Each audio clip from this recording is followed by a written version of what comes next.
Hey everyone, welcome back to the Jacobin Show. I'm Jen Pan, and I'm here today with Ariella Thornhill. Ariella, what's new? Hey guys, not much. Reading a lot about the PMC. Everyone's favorite class. Yep.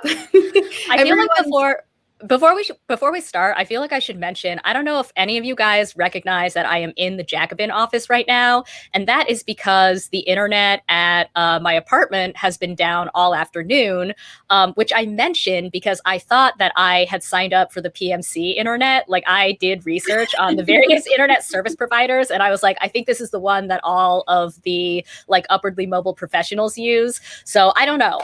Off to a great start already. You shouldn't have crossed them. They heard about the show and they shut you down. Right, exactly. So on the subject of the PMC, what is the PMC? I feel like this is a term that we have started to hear more and more of. I think it became, especially on the left, it became kind of a like buzzword that people would say, especially I think when talking about the differences between, Elizabeth Warren and her supporters, and then of course Bernie Sanders supporters. So Ariella, were you familiar with this term, or like did you know of this term before it kind of came into vogue?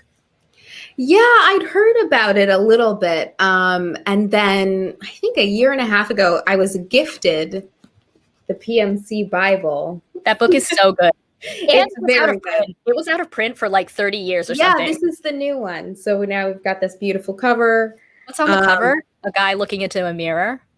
Imagining that he is turning into a homeless man. Oh, no. Like, yeah. Yeah, there's a shabby man with a beard. Yeah. Yeah, it's great. So I was reading that, but I hadn't really been part of the cultural moment where a lot of people were talking about it. And then I sort of revisited those arguments.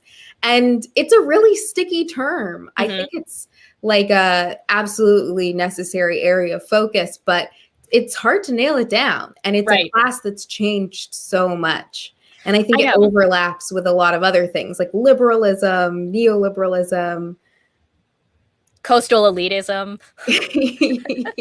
Yeah. I mean, I was thinking about when we were doing an episode like a few shows ago where we were talking about the working class and how that's been, especially in the US context, a very slippery definition as well.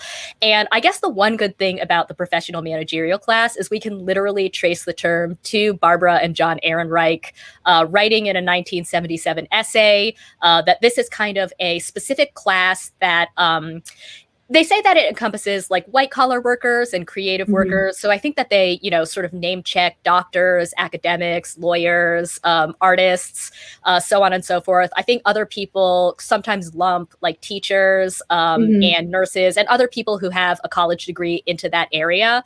And I think that part is sort of porous, like there's no definitive Ehrenreich list of who is and who is not PMC. But I think the important thing about it is this is a group that sits sort of between what we traditionally think of as labor or the traditional working class, and then also the ruling class. So like, these are not people who are capitalists. They don't, own the means of production, to put it in kind of Marxist terms.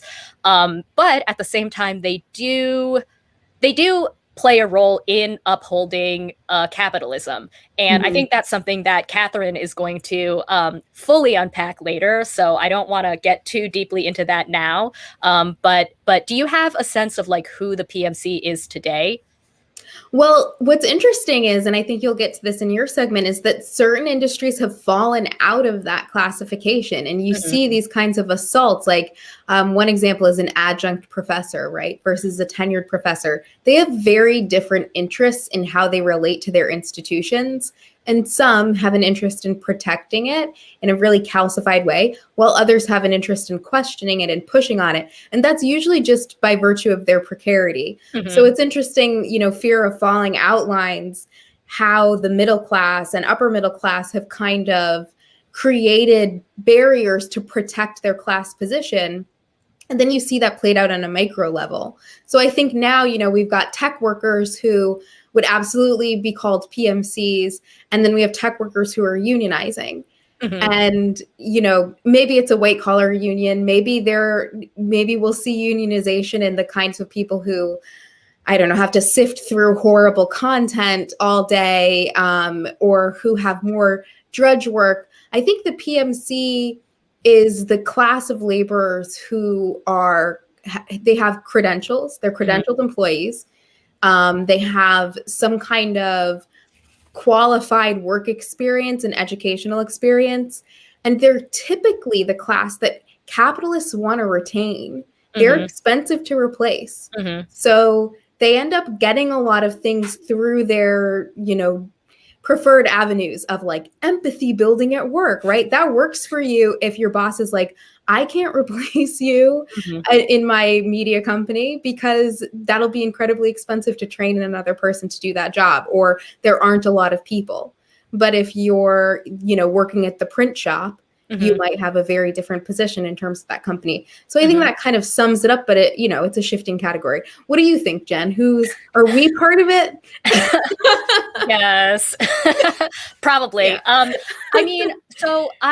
So the French economist Frédéric Lordon, he has a really interesting line about just managers and supervisors in general. He says that managers are a specific type of employee that are materially on the side of labor, but symbolically on the side of capital. And I always think about that line. I think that's really interesting. And of course, managers are part of the professional managerial class. It's in the title.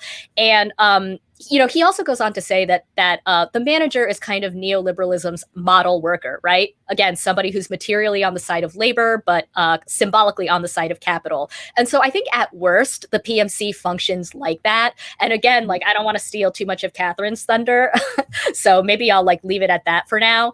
But one last thing I want to add is I think that these days when people talk about the PMC, they're also referring to a kind of affect or a kind of cultural component.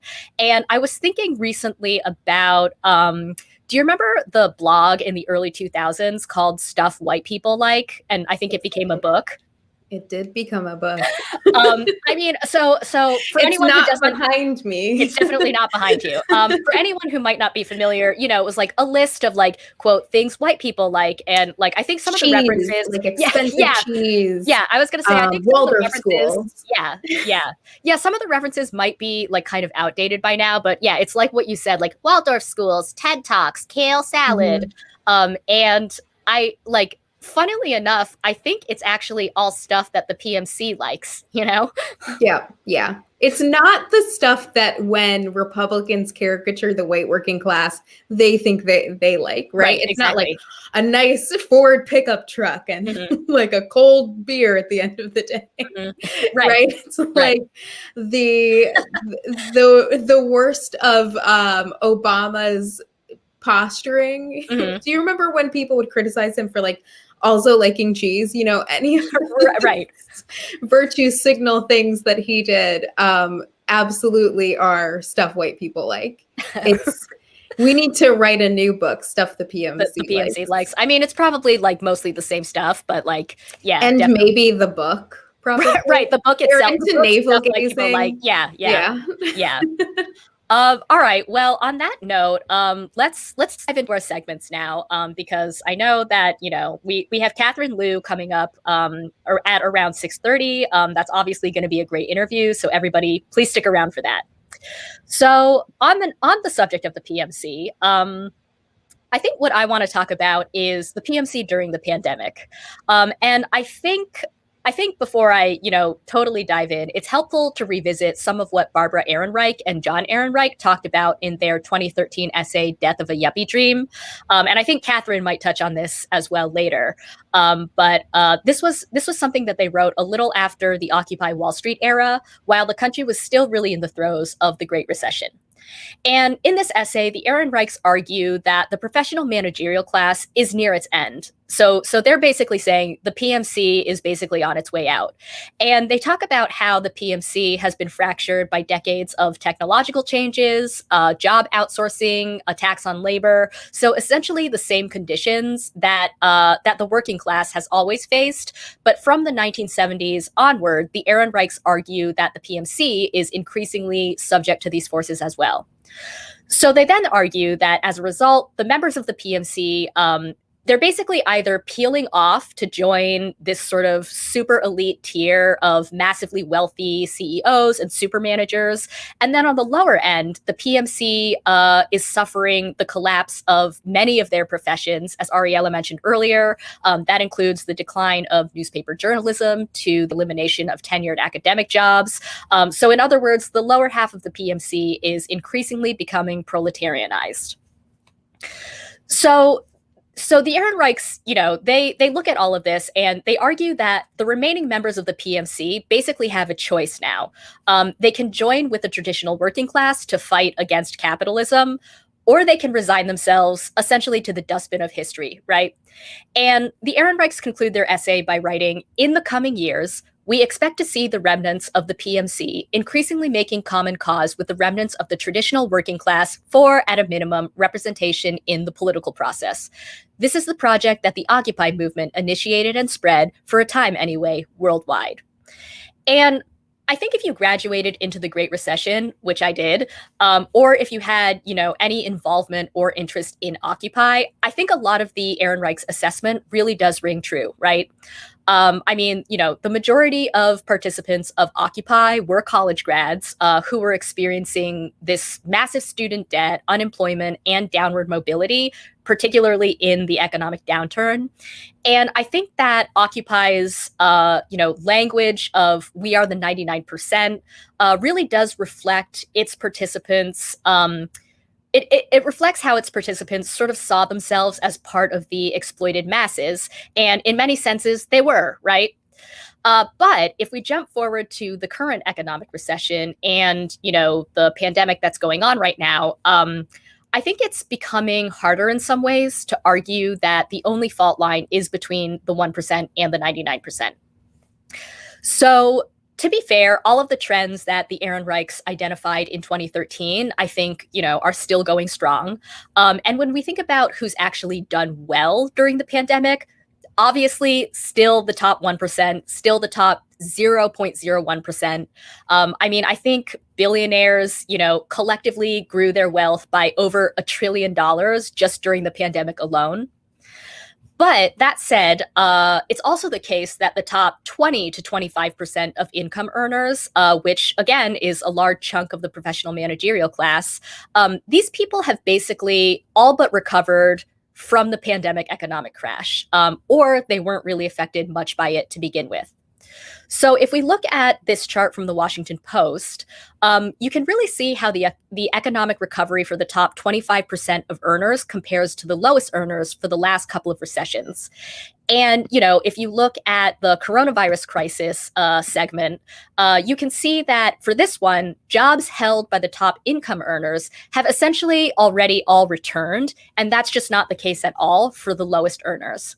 So just to drive that home, I want to read a quote from the Washington Post article.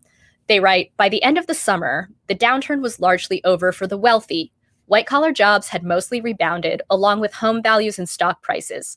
The shift to remote work strongly favored more educated workers, with as many as 6 in 10 college-educated employees working from home at the outset of the crisis, compared with about 1 in 7 who only have high school diplomas."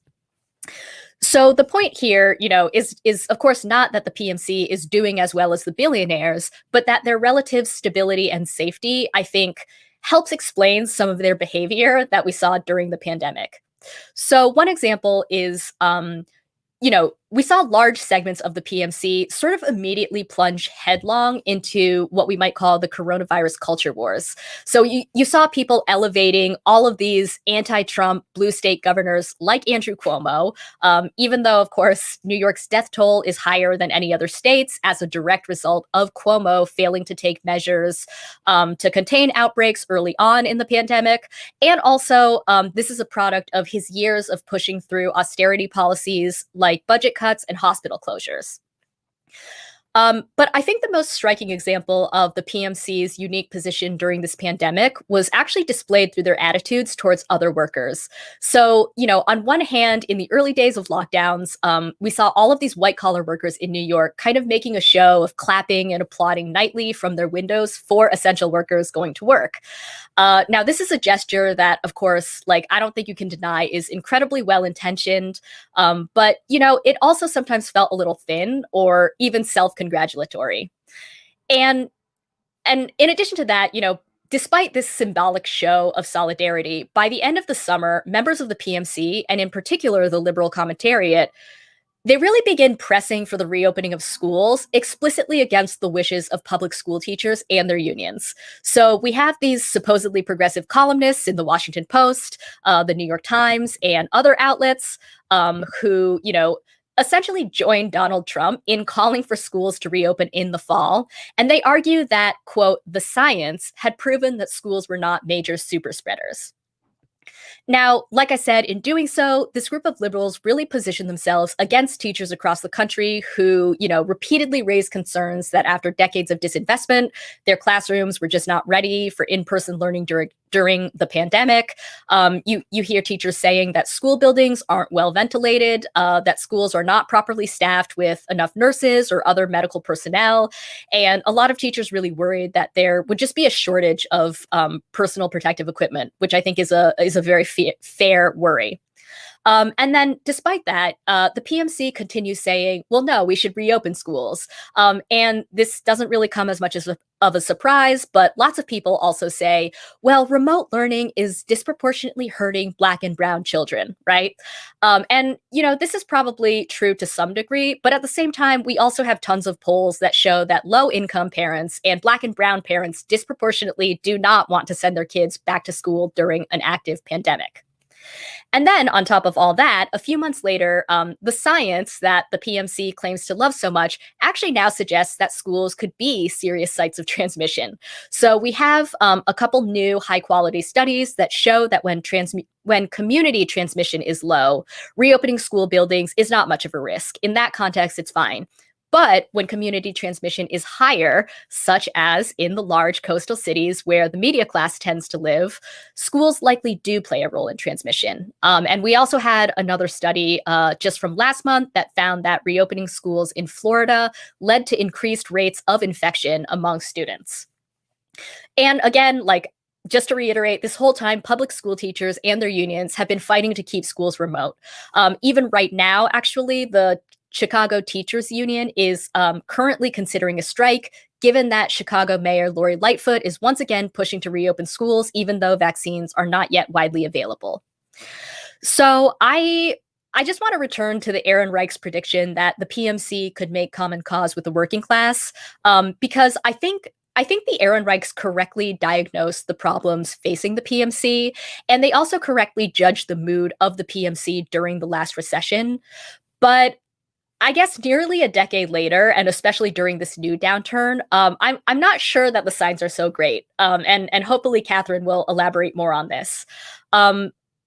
Obviously the pandemic has made it clear how much we need massive public investment. We need policies like universal healthcare and a federal jobs program. And for the most part, I don't see many signs that the majority of the PMC today is getting on board with that. I don't see that they are invested in the expansion of public goods or the types of universal programs that can transfer power to working people. So like I said, Catherine's going to talk about this in much more detail, so I won't say too much more here. So I'll wrap up and hand it over to you, Ariella. Yeah, it's really been fascinating to see the way these fissures come out. We talked about the kind of culture war aspect of the coronavirus, mask shaming, et cetera, et cetera. And it seems like a hallmark, maybe not just of the PMC, but it seems that they tend to individualize these crises, right? Instead of viewing it as a broad issue, it's like, my kid's going to fall behind. Mm-hmm. And maybe my kid's like all those black and brown kids. And what if it's even worse for them? But, right. No, totally. Yeah. With the mask shaming, or, the kind of like push that like individuals should social distance. I mean, that's all true, like wear your mask and like practice social distancing and, like don't go to bars or whatever. But I do feel that the focus really was on kind of these individual issues. I mean, how can you glorify Cuomo, who, caused hundreds of thousands of deaths? Yeah, the Cuomo sexual shirts are just egregious. I almost like wanted to play a video clip of Ellen DeGeneres talking about being a Cuomo-sexual, but she's I was canceled on the Jacobin channel. Yeah. I was like, it's too much. It's too much. No one wants to see that. So yeah, that aspect of things, that the way that it becomes hyper individualized, it's this coming to terms with, in a way, what they feel is the futility of collective action. Mm-hmm, mm-hmm. But it accepts that, and then it says, well, I'm going to strive to be the most competitive mm-hmm. in a world where collective action is not possible. Mm-hmm. And I think that's one of the ways that it becomes the most clear how they're antagonistic towards the working class, towards universal programs, and towards the demands of most people mm-hmm. who can't. Sorry, I was going to say they can't actually afford the time and the energy to gather up the information and skirt their way through to get on top of the pile. Mm-hmm. I just wanted to mention quickly that the reason why I brought up, this segment of the PMC kind of pivoting on reopening the schools is because all of those people were like super lockdown, like super pro lockdown, like close everything down, until I think they had to spend a little too much time with their children.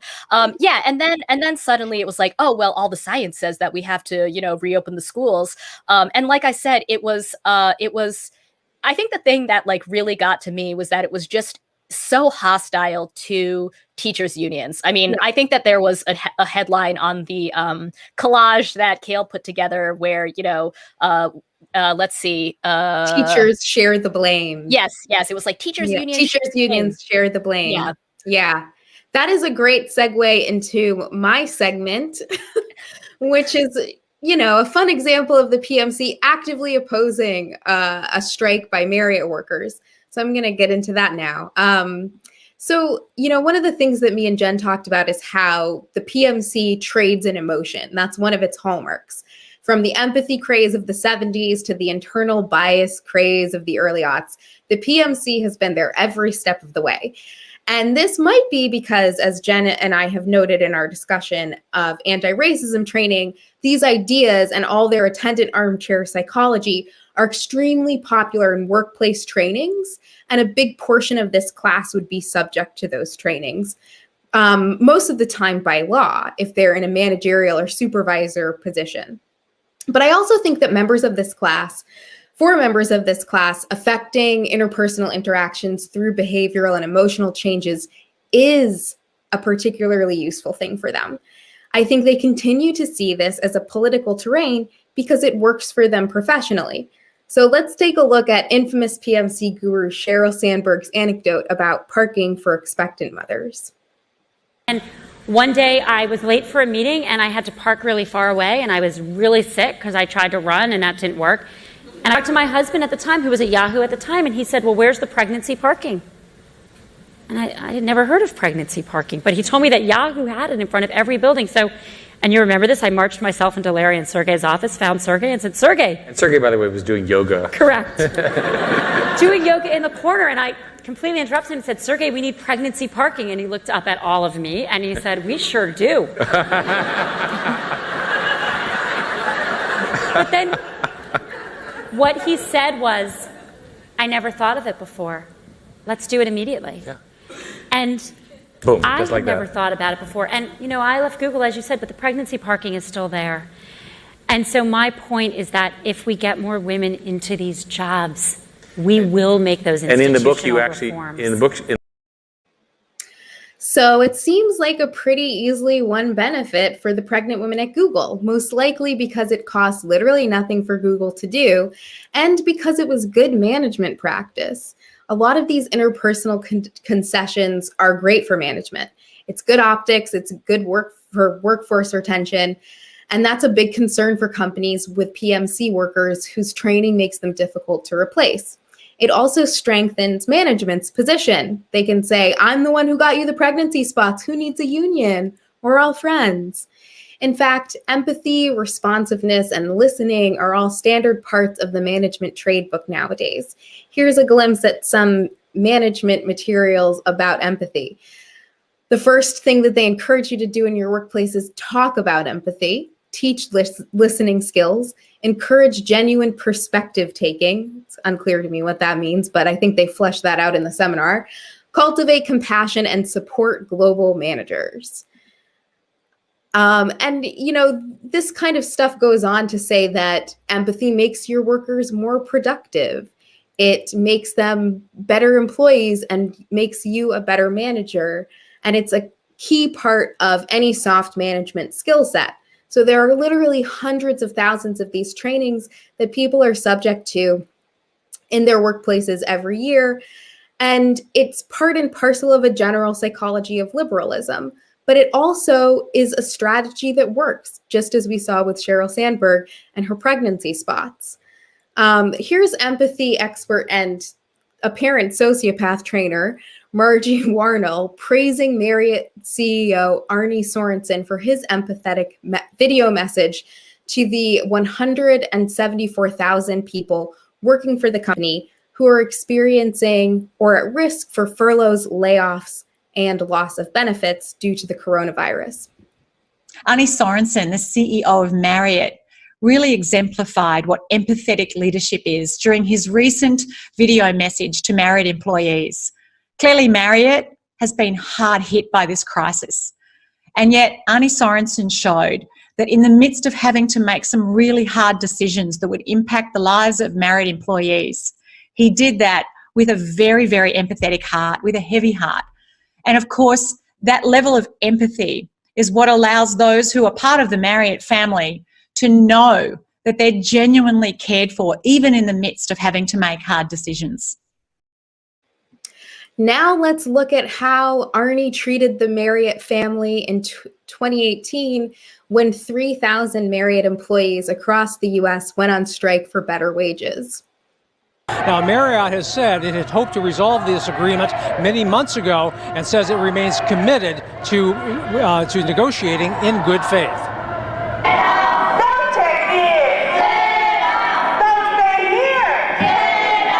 The strike at the San Jose Marriott and at 7 other hotels in San Francisco involves about 2,700 union-represented employees. The lack of progress in negotiations has prompted San Francisco Supervisor Hillary Ronen to convene a special hearing tomorrow.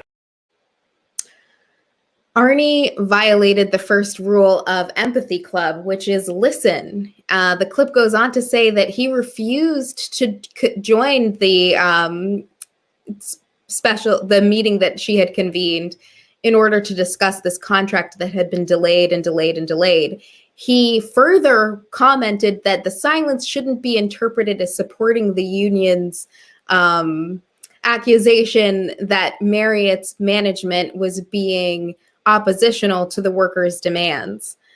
But I guess empathy can be silent sometimes, especially if there's a picket line and they're demanding a $4 an hour wage increase. Now let's see how the PMC reacted. Marriott International's president and CEO, Arne Sorensen, was invited but said he won't attend.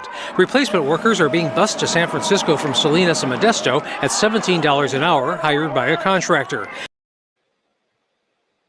Sorry, Kale, a little bit of that clip got cut off, but it goes on to say that they replaced the workers with management level employees from other hotels in the area. And it's not that management wasn't sufficiently empathetic to the demands of the striking workers, but management isn't in the bargaining unit and they have no incentive to actually join in the picket line. In fact, they can be penalized for that kind of solidarity with workers. And I think that's the bigger point here. It's not about empathy. Empathy only goes so far. But the other point is that the left has its own emotion that it claims, and that's shame.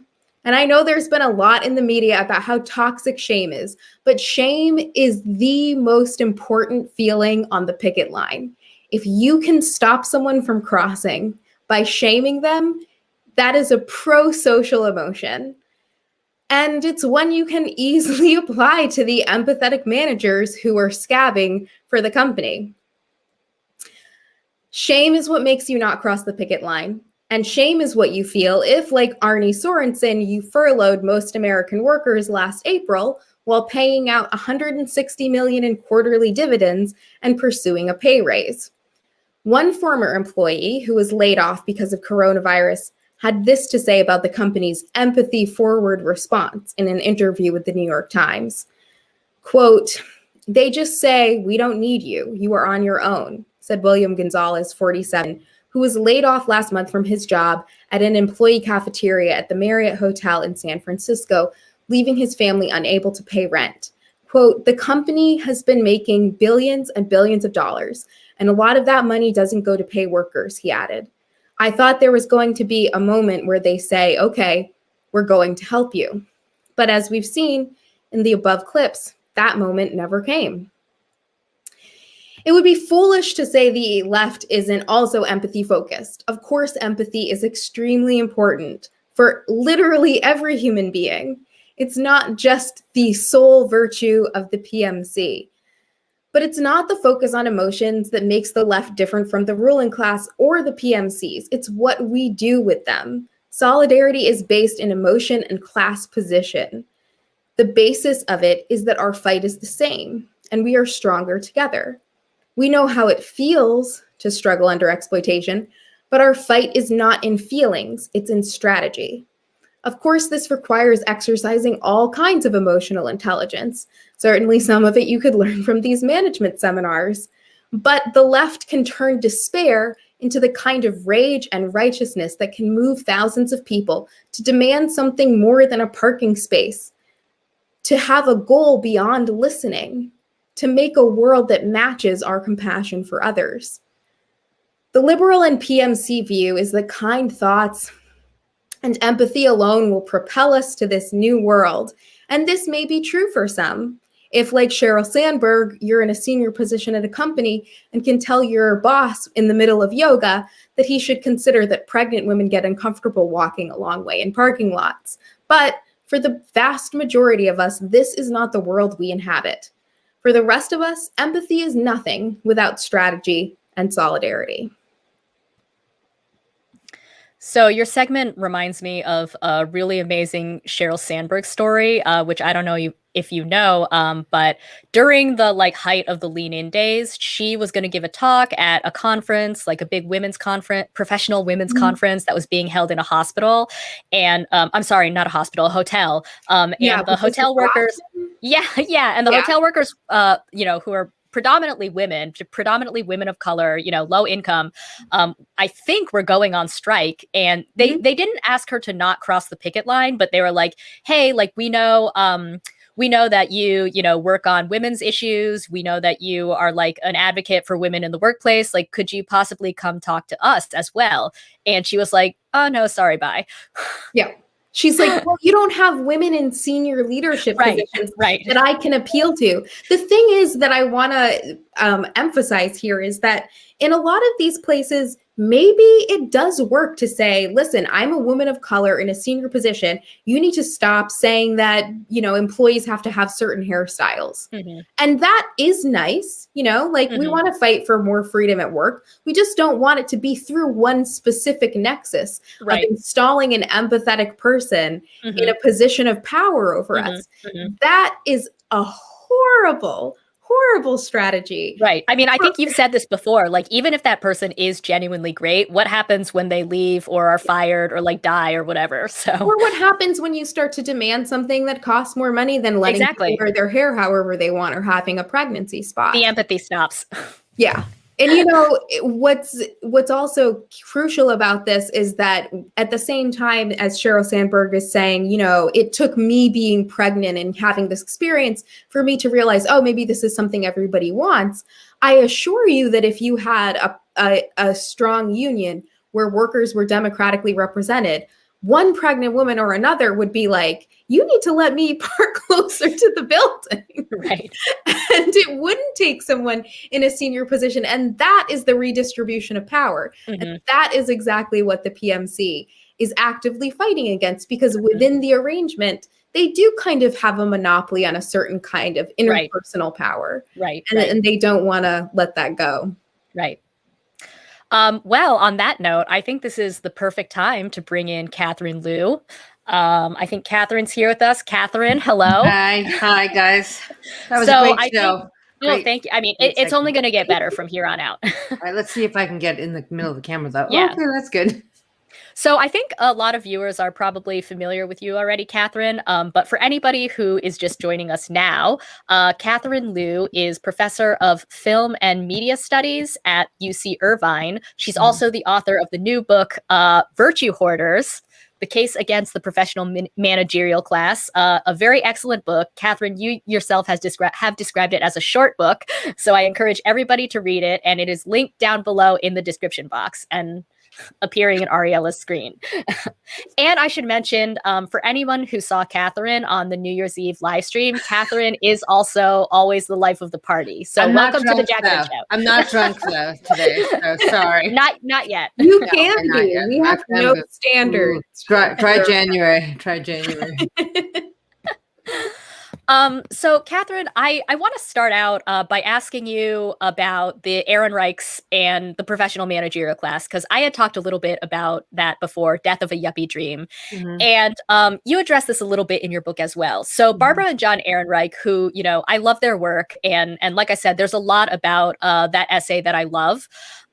They say that the professional managerial class is on its last legs, basically. Do you agree with that assessment? And then the second part of the question is, why did you choose to focus on the PMC now?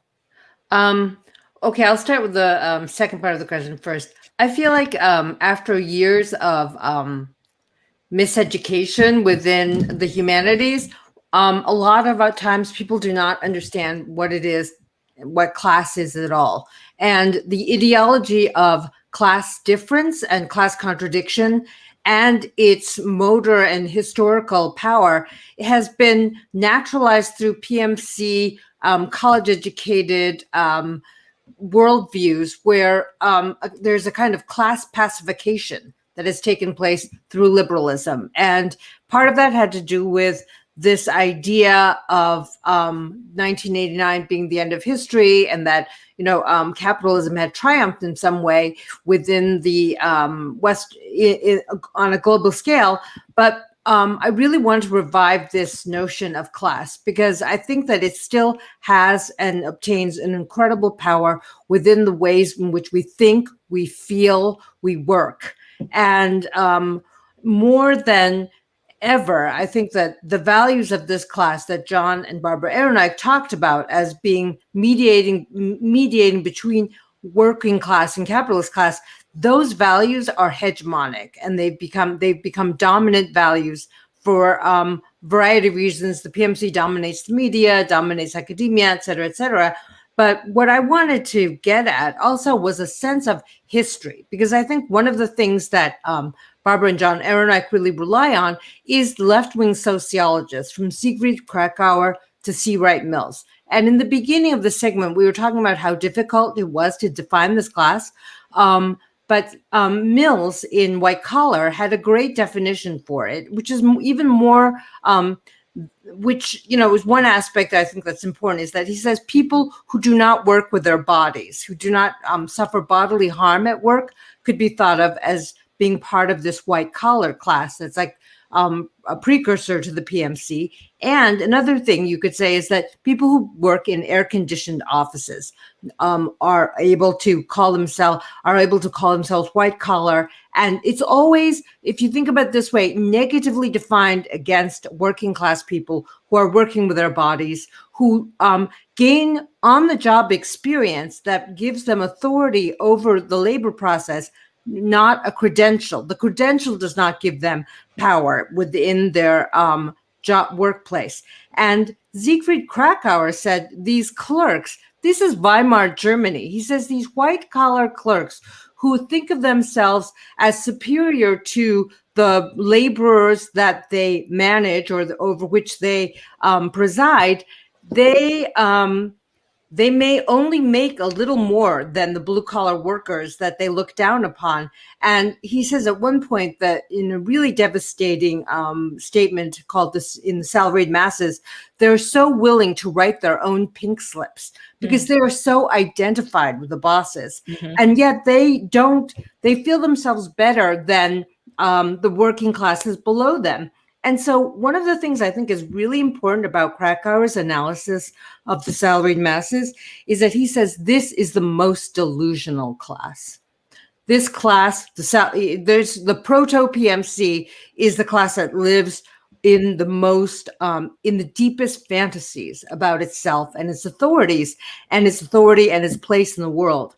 So, so that historical background is important. Now, Siegfried Krakauer had a very negative view of the class of clerks and paper pushers, and we can have a more positive view about the regularization of the professions and the credentialed professions if we look at the early history of the Modern Language Association, which governs humanities professors, or the American Medical Association, which credentials doctors. So in the 19th century, you could basically sell like your snake oil and tell people that you were a doctor and you could heal with your hands, or you could, declare yourself a healer without much of a credential. And the emergence of the AMA really regularized and standardized and professionalized the medical professions. Now, that disinterestedness, that sort of taking away the grift from the medical profession was really important. But now that we have under the neoliberal and the capitalist regime under which we labor, the medical professions as enormous, as ancillary to enormously profitable segments of the economy, like big pharma, like insurance, like for-profit hospitals, we have the complete compromise of this class, in part because to get that credential to be a doctor costs the average person like $300,000 plus to get the MD. So you can just see within the history of the AMA, the corruption of the class. You can see that throughout in all of the histories of the professions. But with C. Wright Mills, in his book on white collar, what he was talking about, and I think the Aronnax rely a lot on him, is that this class is expanding in power in the American economy. As capitalism becomes more complex, we need more managers, we need more professions, but he really focuses on the salesman and the bureaucrat within these companies that have to be, that are always on, that are always surveilling each other within these white collar offices. And he says that what has happened within these white collar professions is that the whole world has become a sales room.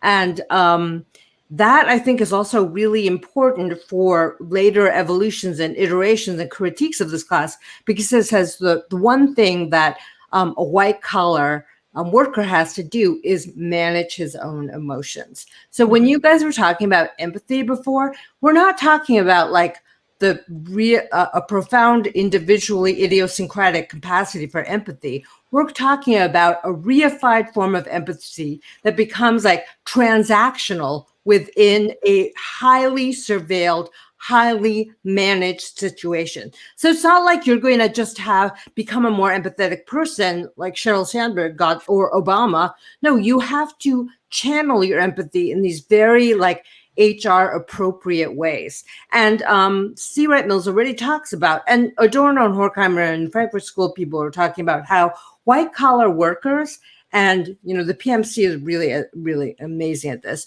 They're really good at managing themselves. They see their own emotional life, their own subjectivity as a set of problems to manage. That's why we have anger management. That's why anti-racism has basically become bias management training. It's not about becoming a better person. Do not believe that for 1 minute. It is about making yourself feel like you're a better person. You're better than other non-college educated, non-woke, blue collar workers. But it's about being able to manage your affect in such a way that you can produce appropriate emotions at appropriate times. So in many ways, like Jen, if you say, like, is this class in demise?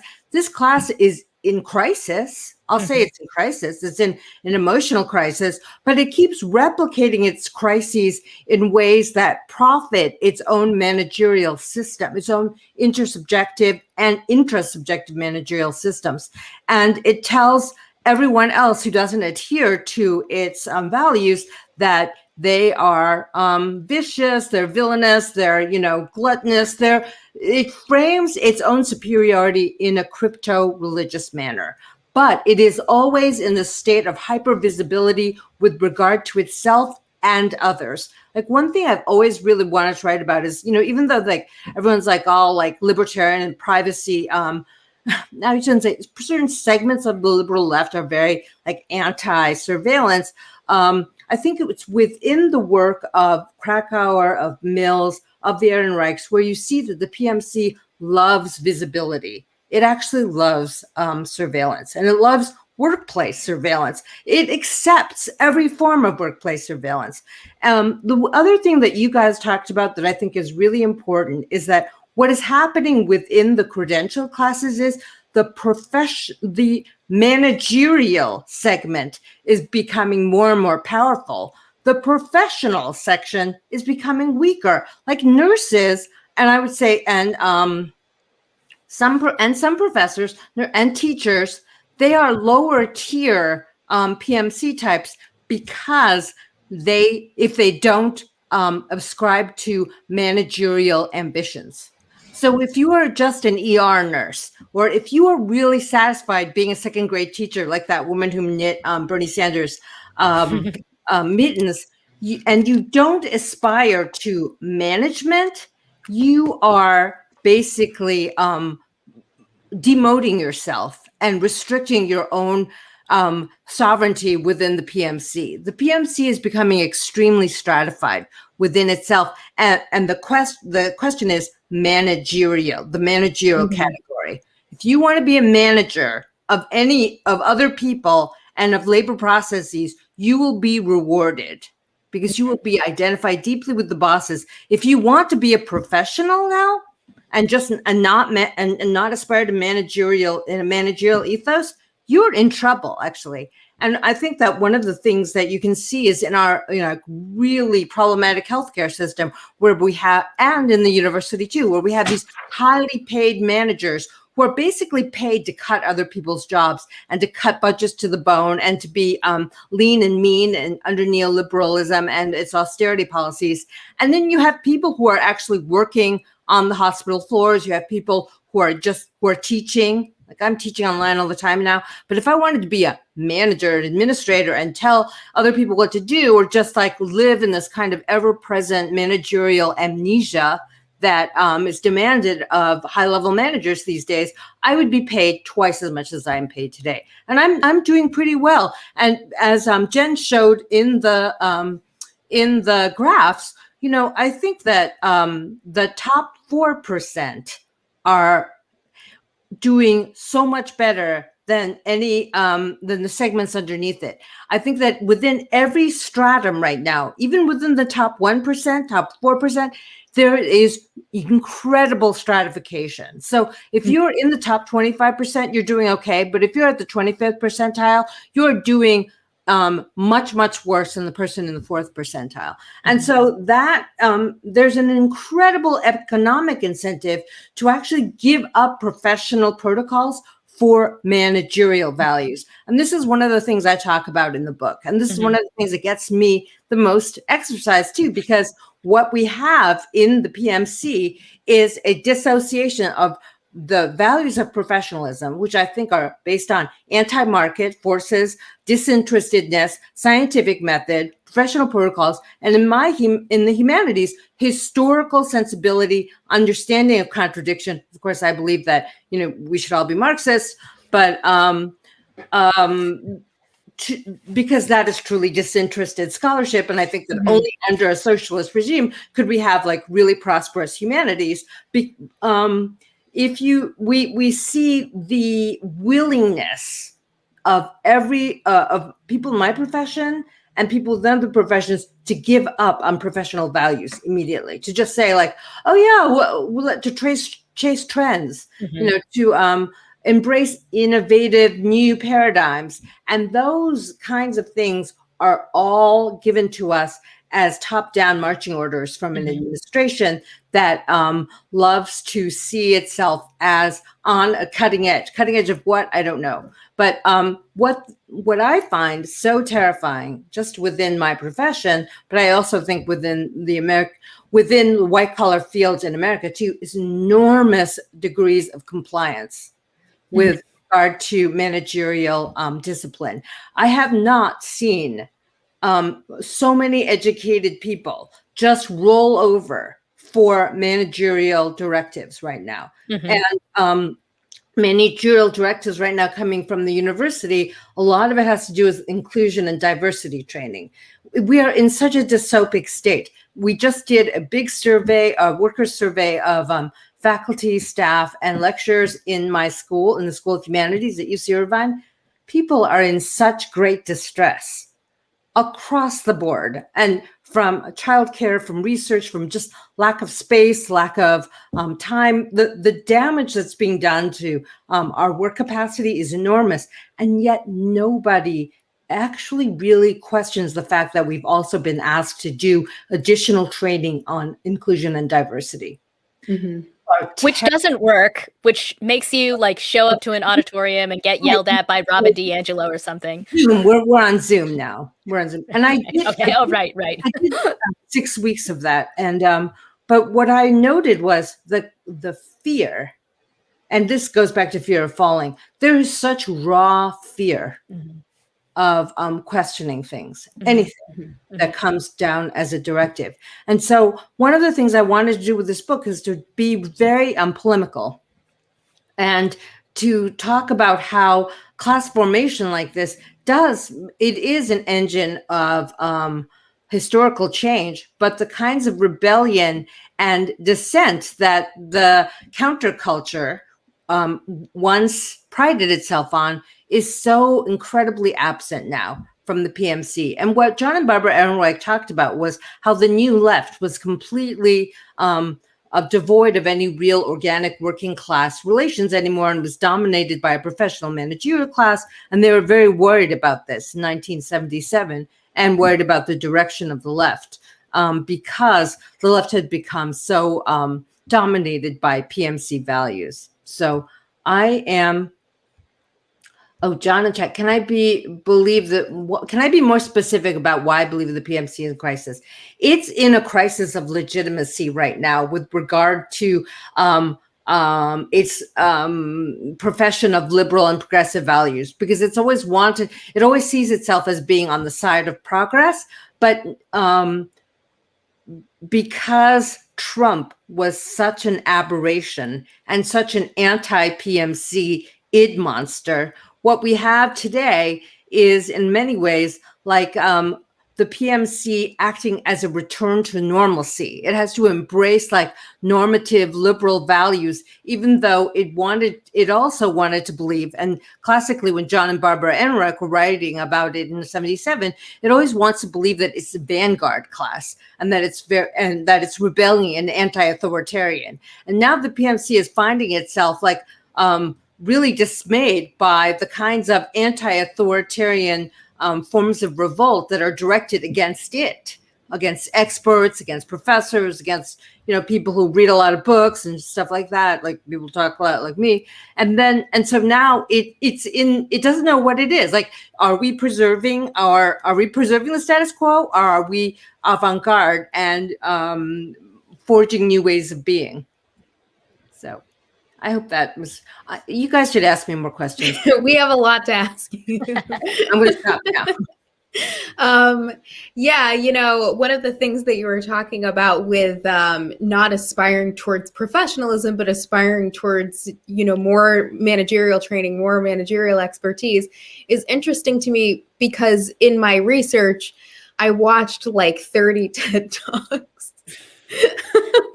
Gotta know about the PMC. Yeah. One of the things that was striking about it is that there's a lot of salience for a particular set of people that if you get good managers in good positions, then, it's trickle down workers' rights, trickle down empathy, right?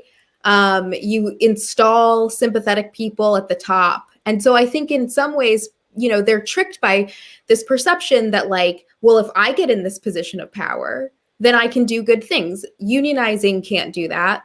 Other forms of worker solidarity can't do that, but I can do that. And I think that's been an interesting shift. I wanted to ask you about one of the chapters in Virtue Hoarders, where you talk about the PMC's particular kind of parental anxieties. And this is something that the Ehrenreichs touch on, and I think a lot of theorists around the PMC talk about this, and it's been more broadly discussed. Parenthood is extremely fraught, and people put so much pressure on the decisions they make around raising their kids. Before I get into my question, I want to run this clip from the show, Mr. Show, because I think it really gets to this kind of parental anxiety. And it's like, the PMC's heyday in the 90s. So, Cale, can you roll this? My parents were very thoughtful and warm and stable, and that's why I grew up to be an accountant. I want better for her. We're teaching Mr. Weathers to deprive his daughter of just the right things. That way his daughter can grow up to be a doctor, an astronaut, even President of the United States.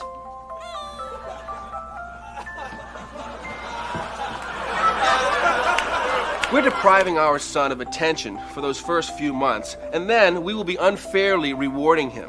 And I'm mothering him too much, and this will confuse his sexuality. You're going to be a famous Southern playwright, aren't you, boy? Aren't you, Cole? Aren't you?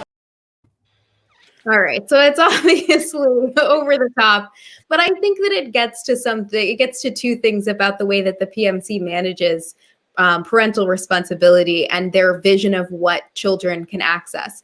And the first is that they have taken great pains to kind of create gatekeeping mechanisms around the sorts of favorable jobs that they typically have. And so they put more pressure on their children because they have to push their kids to get past those gatekeeping mechanisms that they as a class actually installed. And the second is that there's this kind of pop psychology involved, right? Where I think that in their acceptance of retrenchment as this normal state of affairs, right? In their acceptance that solidarity or collective action can't bring anything about, there's a hyper focus on individualism and individual competition. And so they internalize that with their parenting techniques. So I was hoping, after that Mr. Show sketch, that you could elaborate on that chapter in your book and talk about the individualist family unit-based approach to education, to child rearing, to outcomes that give children a good life that the PMC has a particular stake in. So you were talking about Fear of Falling earlier, which is the Ehrenreich's book about Barbara Ehrenreich's book about the 1980s, in which she describes the fusion of hedonistic values of the yuppie and the hippie, and the PMC, in the face of the hedonism of the yuppie and the hippie, is terrified that they and their children are going to give in to pleasures, and so they have to learn new forms of discipline, new forms of achievement that patently no longer work.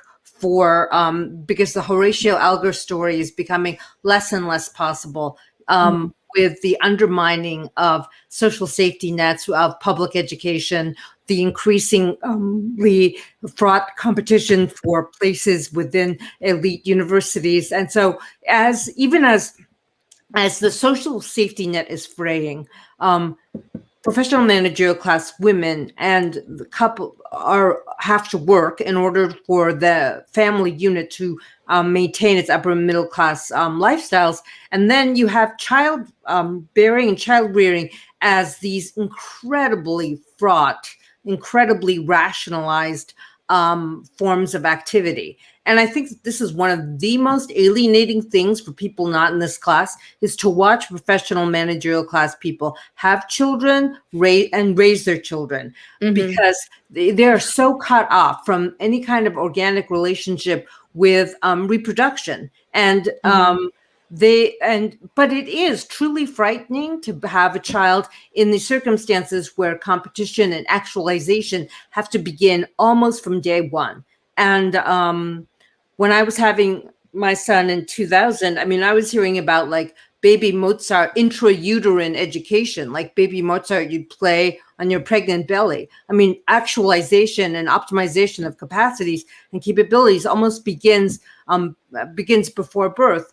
And I talk about Winnicott and about this kind of parental anxiety that he says, gives way to very, very disturbed children. And it has to do with this feeling of the parent, the mother as a caretaker of small infants, feeling like she has to be perfect, or we could say she or he, they have to be perfect. And there is this like upper middle class aspiration for perfection within child rearing conditions. Even as the world is falling apart, you're like, oh, I need to grind my own organic steamed carrots for my little darling because I don't want anything impure entering his or her body. Even as the entire country is being, force-fed high fructose corn syrup. And, we have so many public health problems because of, type 2 diabetes and all this other stuff. You have these PMC parents cultivating this incredibly precious way of raising their children. And I saw this throughout my son's life as I was watching, 2000, 9/11, the global economy collapses in 2001, then it collapses again even more spectacularly in 2008. But it's so incredible how PMC parents were just so impervious to that.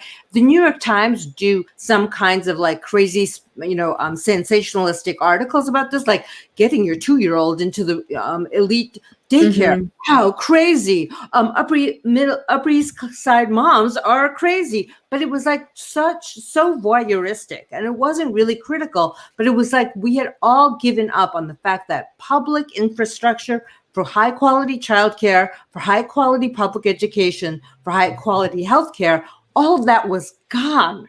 So you had to raise these little gladiators really from the beginning, and you had to teach them how to compete from day one. And this was terrifying. And on one hand, you have that, and then you have on the other hand, the sort of Waldorf school PMC moms who, forbade their children to play with dolls with faces. And it was all about making working class, non-college educated people feel like they were horrible parents, like they were corrupting their children. It was all about superiority. It was all about virtue signaling, all about virtue hoarding. And this is happening in PMC child rearing from day one. And I cannot tell you how angry I am about that still, but the individualized notion of competition, optimization of capabilities is based on fear of falling, and fear of this dystopic world that we're letting our children into. And so someone said, why do I believe the PMC is in crisis? Look at the way they're raising their kids. It's horrifying. No, it's perfectly reasonable to write down every single thing that your child says, does, and eats.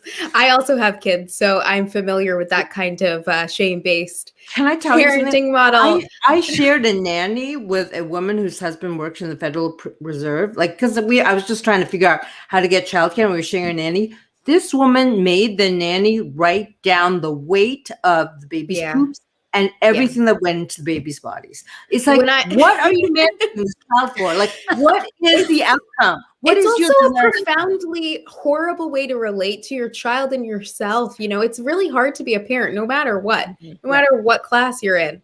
But that kind of anxiety, and the feeling that every little thing you do is going to come back to haunt you when your kid It's turns not into optimizing some that. horrible. Exactly. Yeah.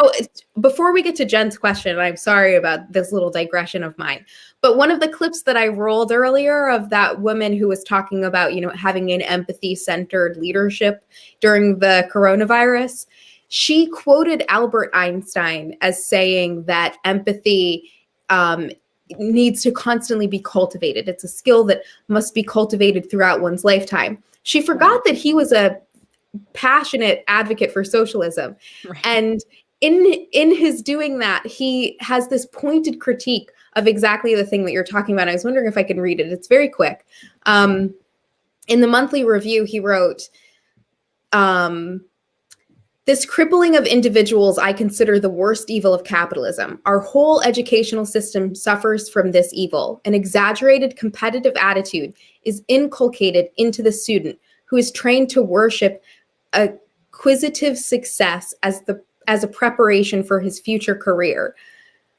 I am convinced there is only one way to eliminate these grave evils, namely through the establishment of a socialist economy accompanied by an educational system which would be oriented towards social goals.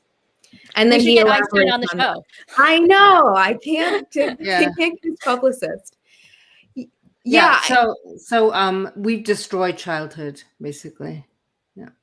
So I actually have a follow-up question about parenting and also about the PMC as the vanguard of virtue. Do you both know about these like anti-racist books for children?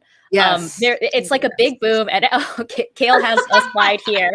There's Anti-Racist Baby, which I think is the big one.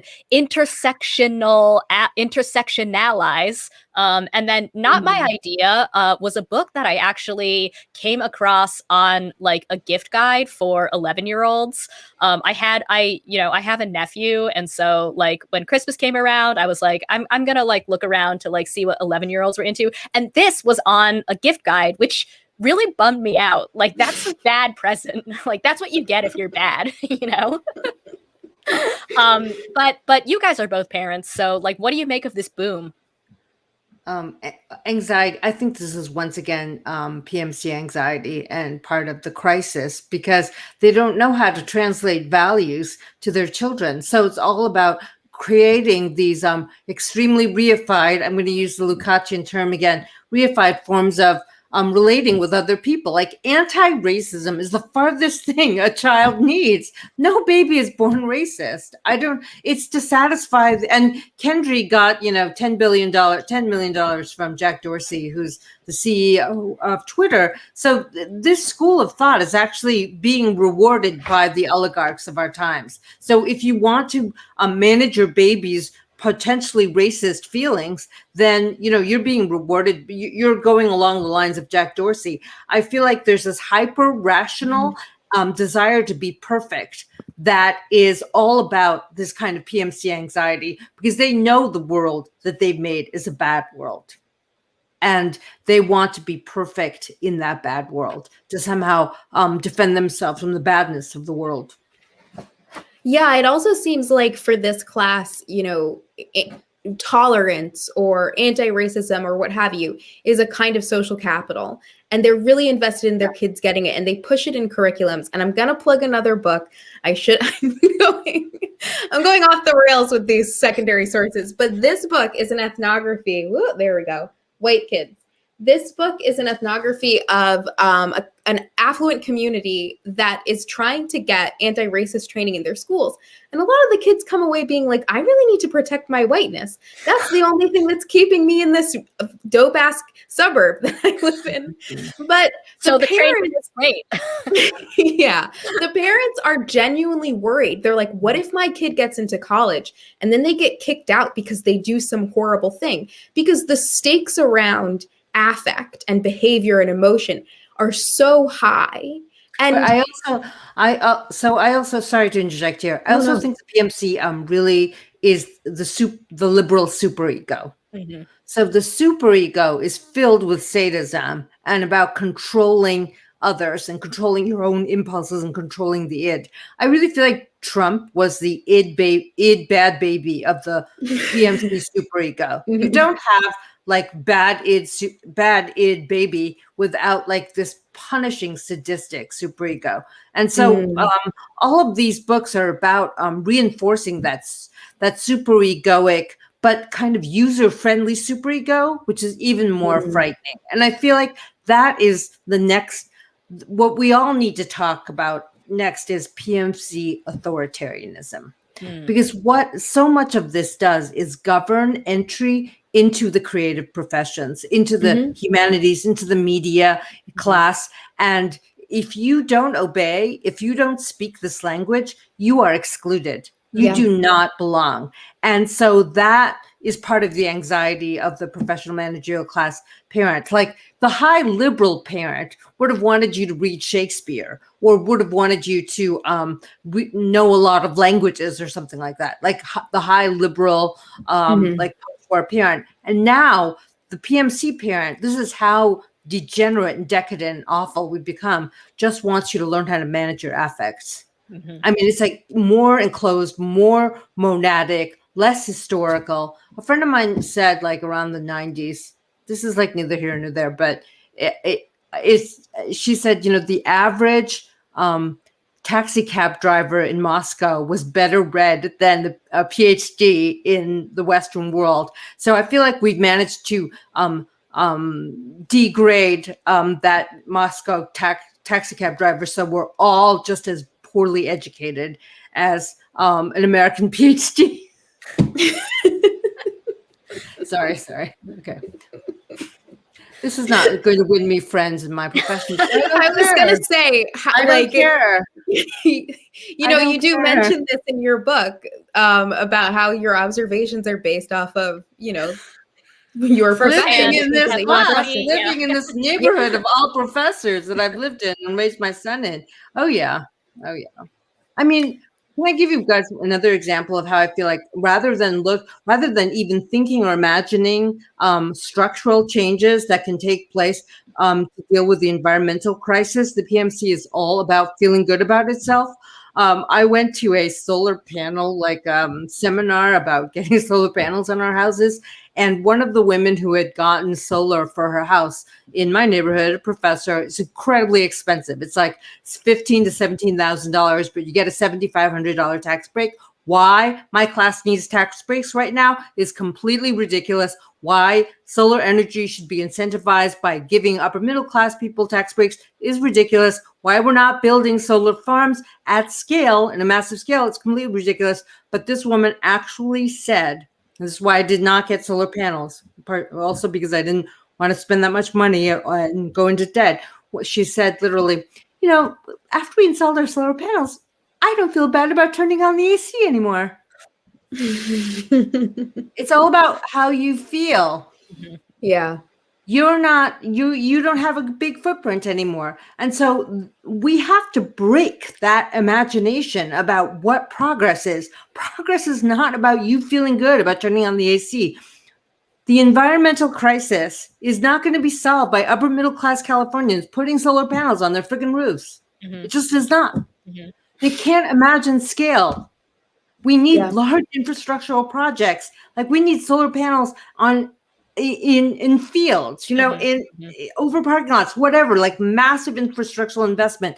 But the way that this the solar energy was incentivized in California is all about rewarding upper middle class people in their alleged choices. So this is what I mean about.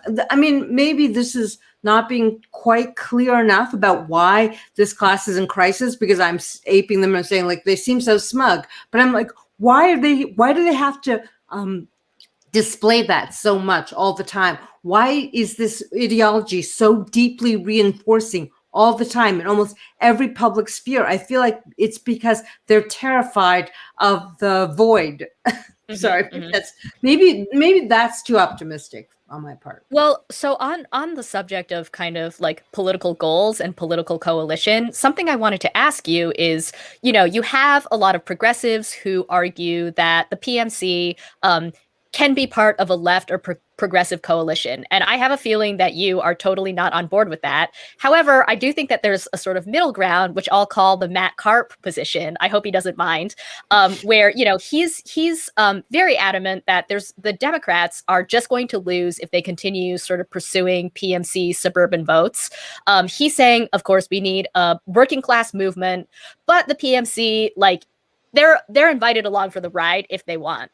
And then I think that there's somebody like Michael Lind, who, you know, you mentioned him in your book. He's a centrist. He's not a socialist, but he's sort of identified what I think he calls the managerial elite, which is the PMC, as like the number one enemy now. So in that kind of spectrum, where do you fall?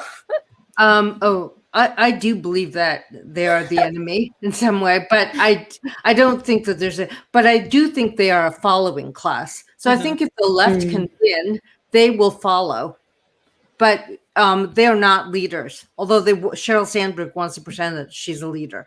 At this point, it's too programmatic for me to make those kinds of predictions. I mean, partially what I want to do is to give people the strength to negate its values, because I think it is so powerful still. I do think, though, that I see within like nursing, within teachers' unions and nurses' unions, a real break with PMC values, a real resurgence of solidarity. But I feel like in many ways, it's like I can only negate, and it's not my role to predict, because my PMC values means I should shut up. But I do want to negate, because that is part of my ideological mission in life.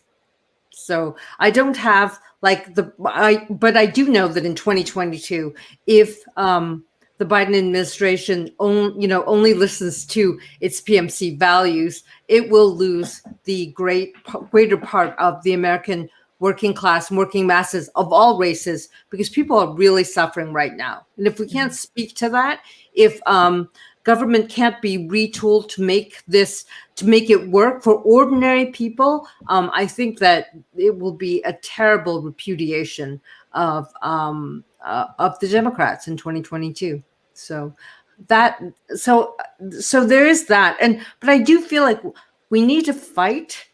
We need to fight in ordinary ways, and we need to join the fight for Medicare for all. Like, those are very, very concrete actions within the ideological frame of the PMC. It is so dominant now within the media classes and within academia. But the very fact that you guys are able to talk about it in this way, the very fact that I'm able to talk about it in this way, is so different from anything that I've ever seen before in my life. And I'm significantly older than you guys. I've seen so much more genuflection before its values. And we were all sort of entranced by Obama, who I think is the apotheosis of the meritocracy. And I talk about this in the book too, and of the professional managerial classes. And our skepticism about his ethos is really, really great. It means that there is an ideological break. I also believe that we need to do popular education, speak in an accessible way.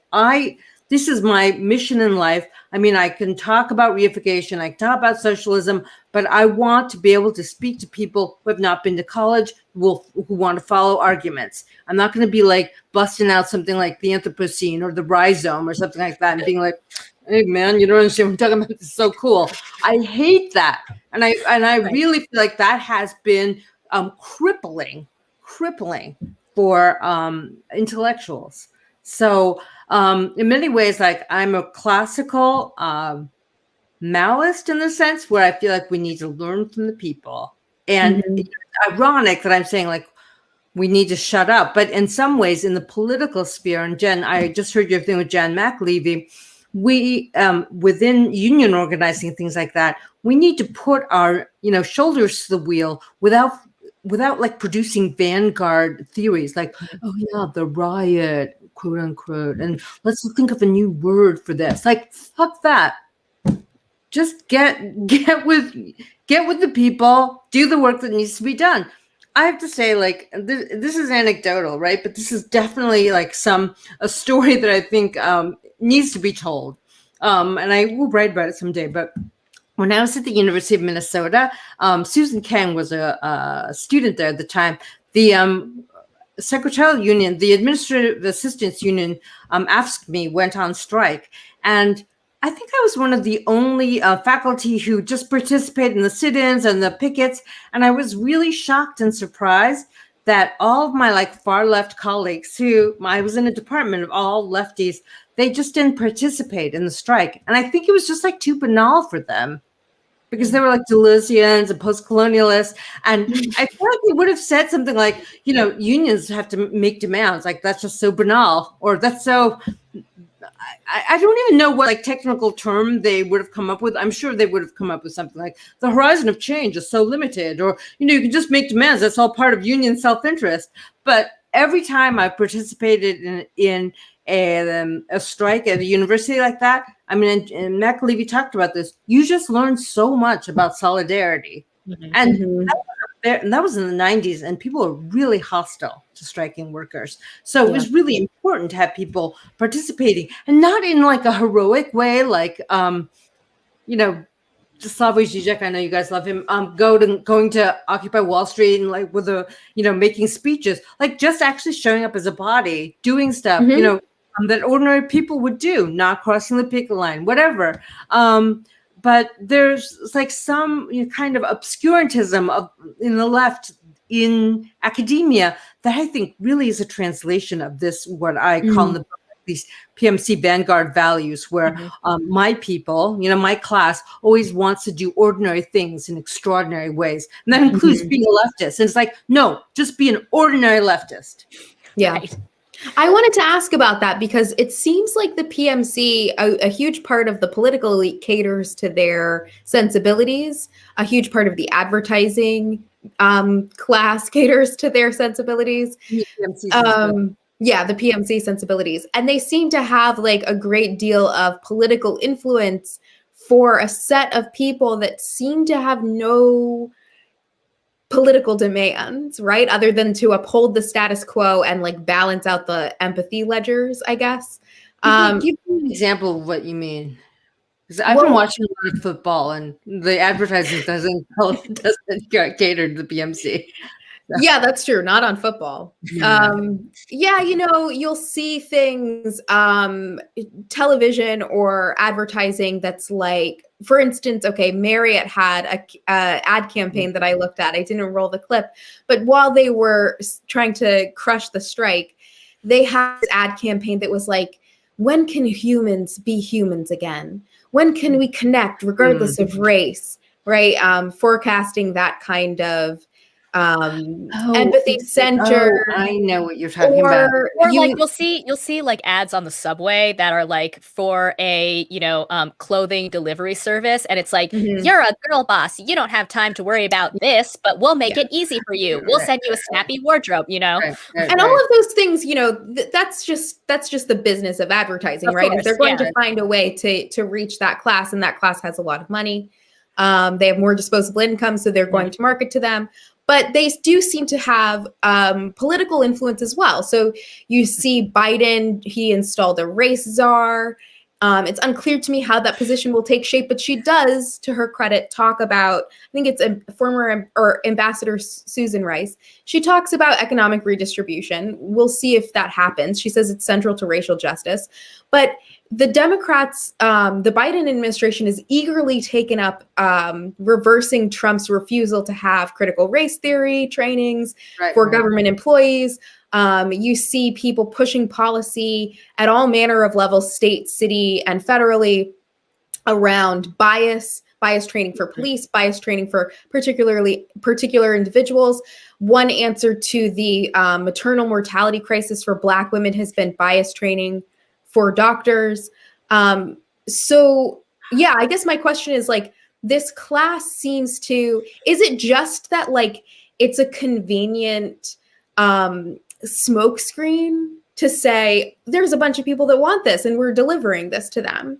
Or do they have some kind of more salient political power or something in those political gears that can orient certain demands that aren't even necessarily made explicit by the class to be the front or be foregrounded, particularly by the Democrats. Does that make sense? Wait, and I have a related question. Okay.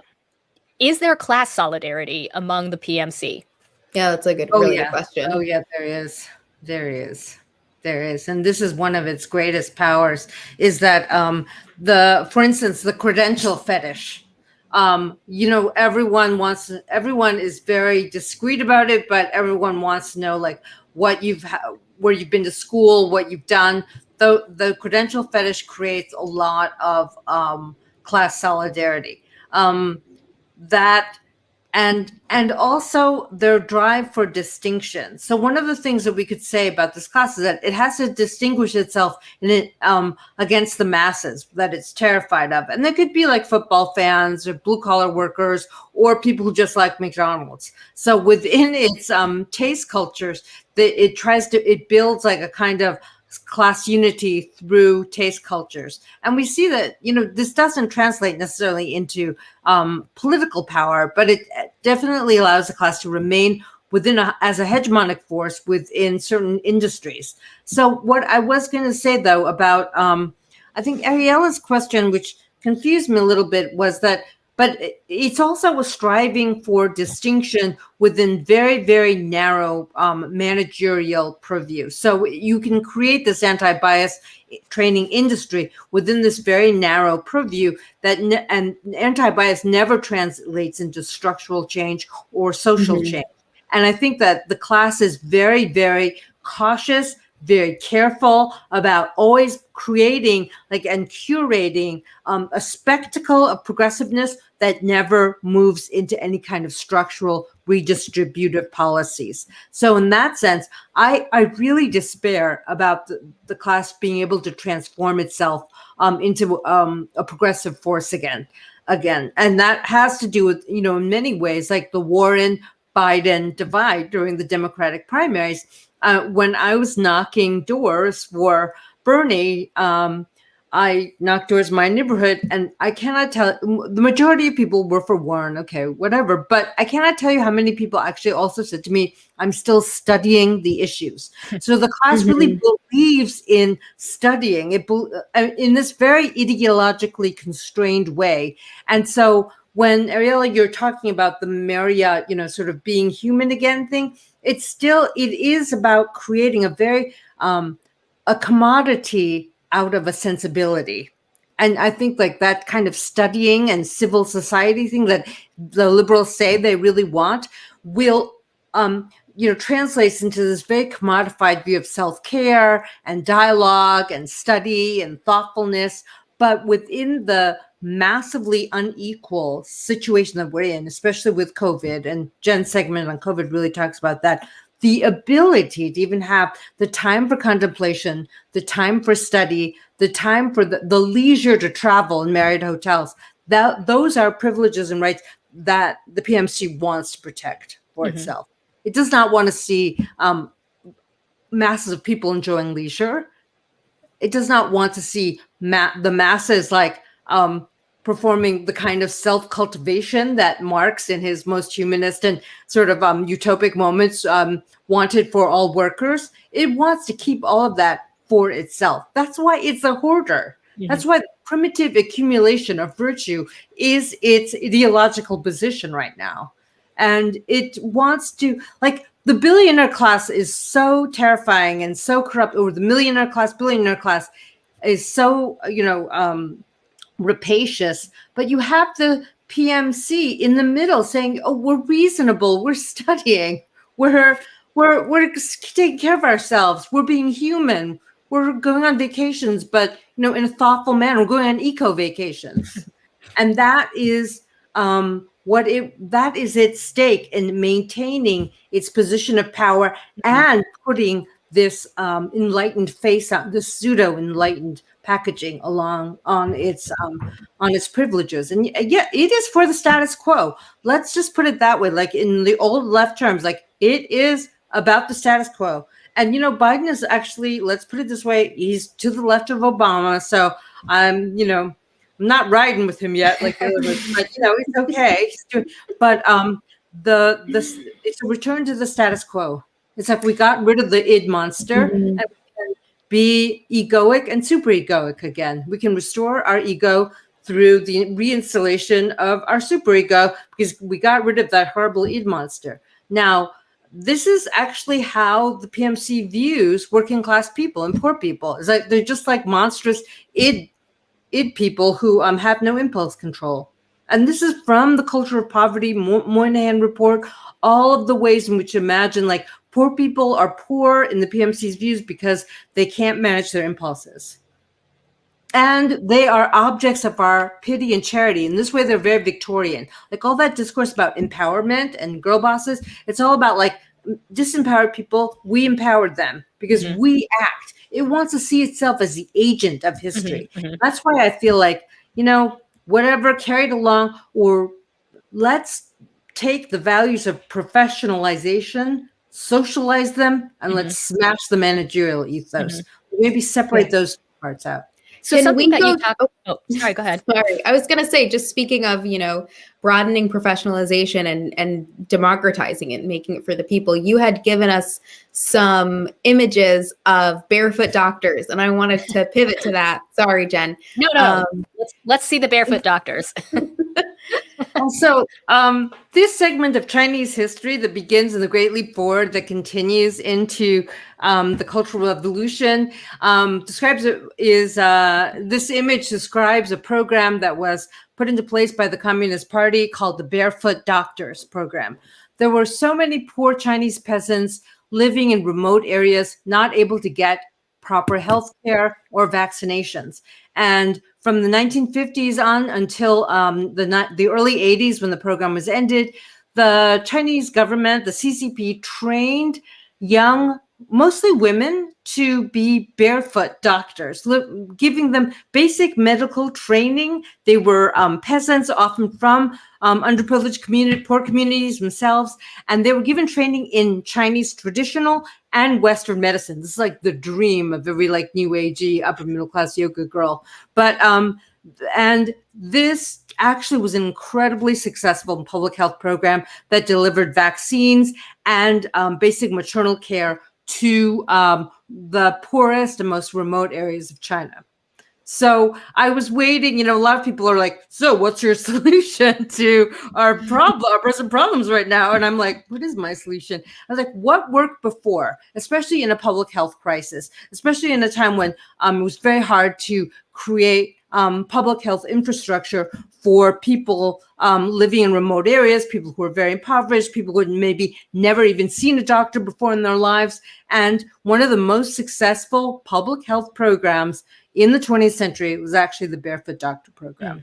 So you deprofessional, well, you raise people into professional, you give authority and knowledge and education to underprivileged people, working class people, peasant women, and then you make medical knowledge sort of democratized and available to huge numbers of people, millions of people, maybe hundreds of millions of people who had no access to medical care before. And so like the Cuban, medical system that doesn't get enough publicity in the United States, the Barefoot Doctor Program actually might be a good way for us to democratize medical care. A lot of physicians, assistants, and nurses are advocating for this. Have nurses be able to give basic medical care.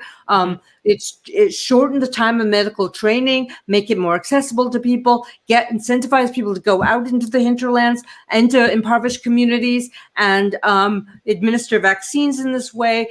These young women were able to create relations of trust with these communities, because many remote communities in China during the 50s, 60s, 70s, and 80s spoke dialect that, many of these people were illiterate. They didn't even speak, standard Mandarin, but the barefoot doctors were able to communicate with them, create trust, and there were hugely successful vaccination programs. So I'm saying, let's take a leaf from the Chinese Communist Party and deliver public health care in an affordable way through also a public education system. So you weren't just giving people health care, you were actually educating an entire class of people, showing them that they had a stake in and they could be doctors. I mean, they were called doctors. And so I feel like Barbara Ehrenreich would be 100% on board with this idea.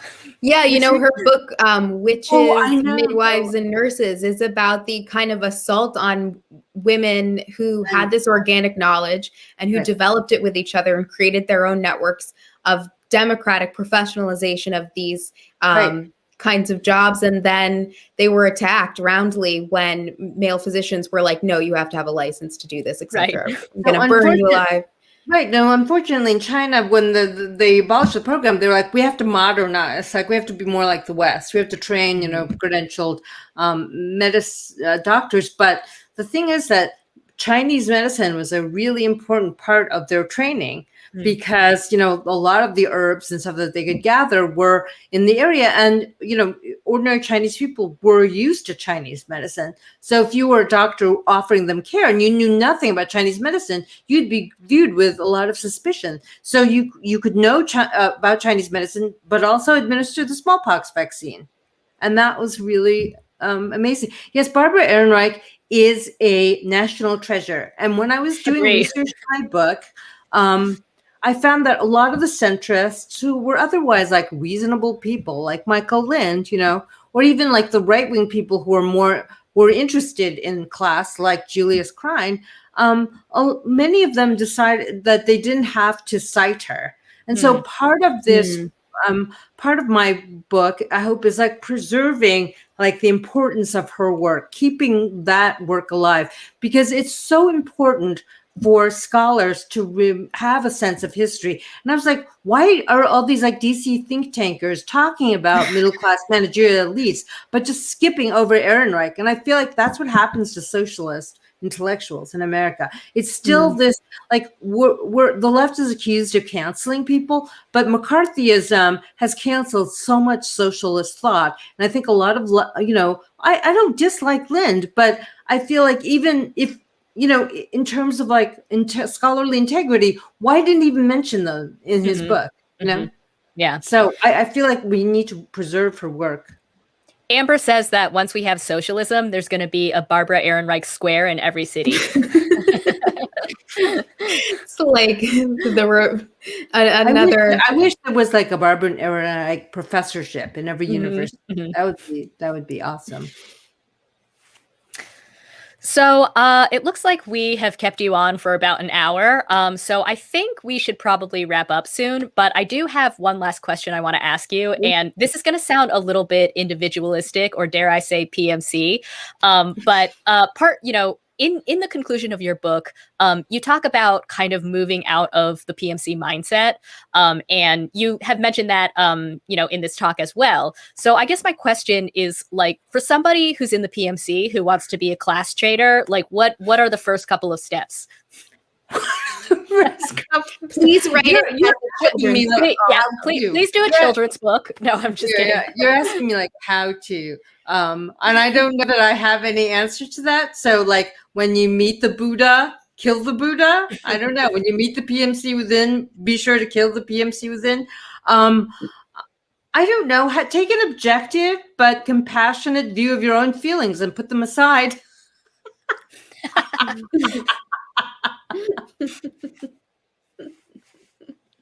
Get over your own feelings. Yeah. Well, it's funny because acknowledge your feeling, acknowledge them, put them in a little blue ball, and let them float away. Would the children's book version of that be called "Get Over Yourself"? Anti-PMC baby? I don't know.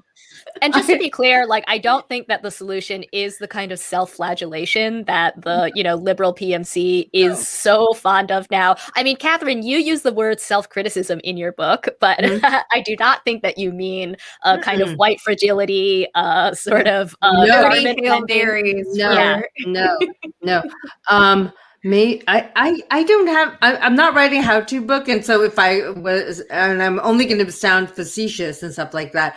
But one of the things that you can do is to get a really nice body exfoliator and light some candles and like get a sea salt scrub and be like, these are my PMC values, and I'm scrubbing them out of me.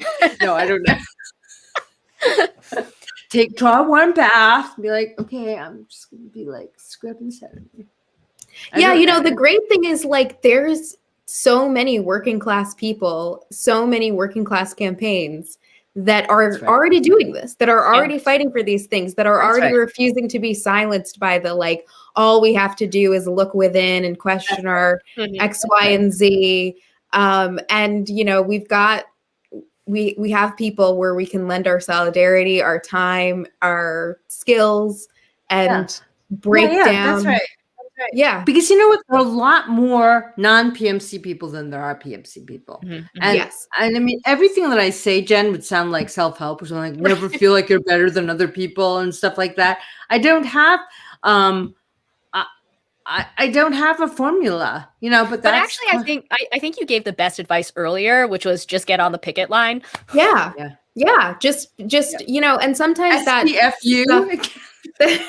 feels like, these things aren't won by some fantastic flash in the pan moment where it's like, oh, everybody saw the light. They're won by drudgery. They're won by hard work. They're won by long, long hours. They're won by, literally putting your body on the line. And I also think you guys are doing already what is really critical here, which is standing up to liberal superegos, and just like giving people support, being brave. Like when, the graduate student unions here are always being divided. And I really take McAlevy's thing to heart, which is all about creating unity at a time when capital would like us to be disunified. Like, don't go for the splinter groups. Like, have the discipline to, argue for solidarity. I think that's actually really critical. And denounce obscurantism, even if it comes at a cost to you, because people, in the leftist circles we travel, like, people have all these like weird fetishes and they're going to denounce you and you have to be brave. Like, I cannot tell you how many weird, like, anti-Jacobin things I see, almost every day. And I'm just like, okay, then you do you. Like, what the heck are you doing? You're brand building on being anti-Jacobin. Just call that shit out.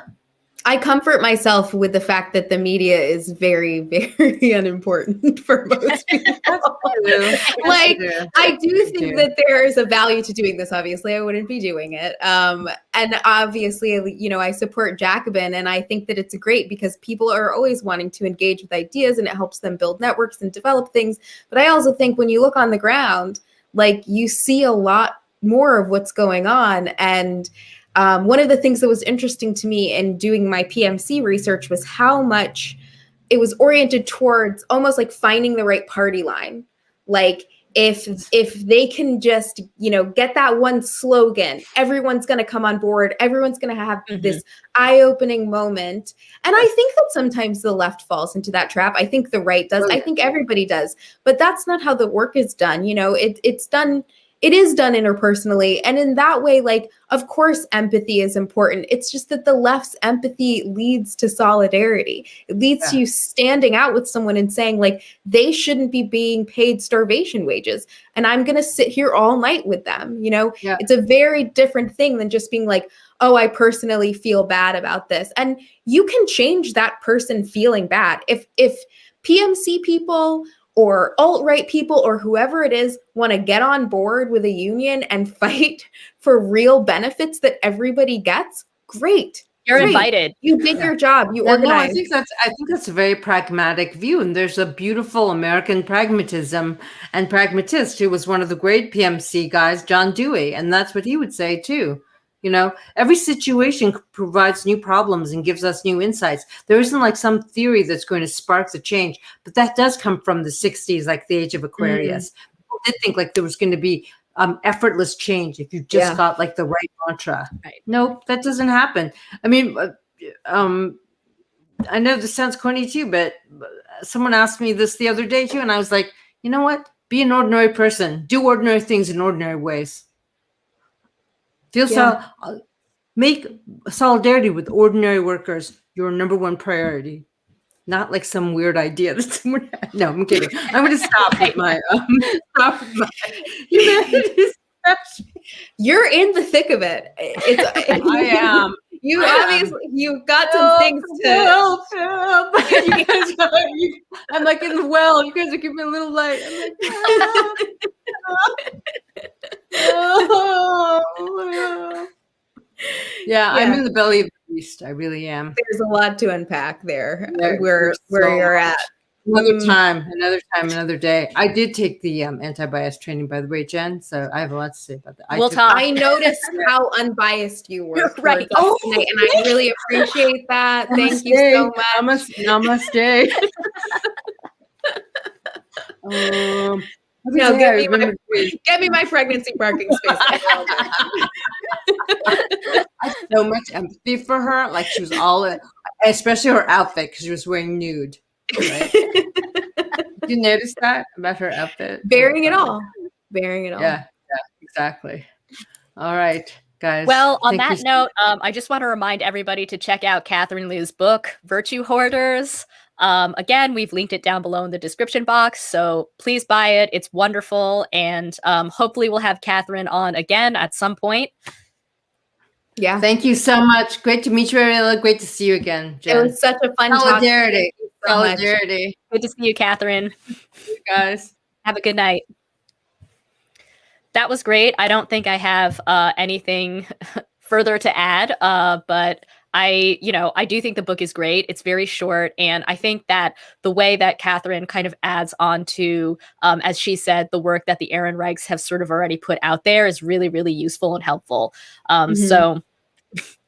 Yeah, and I think it's great to just, I think most people are well-meaning and they take this stuff up. It would be pretty terrible if you were like, oh, have more empathy in the workplace and, all of these other things that we pointed out. And then someone was like, no.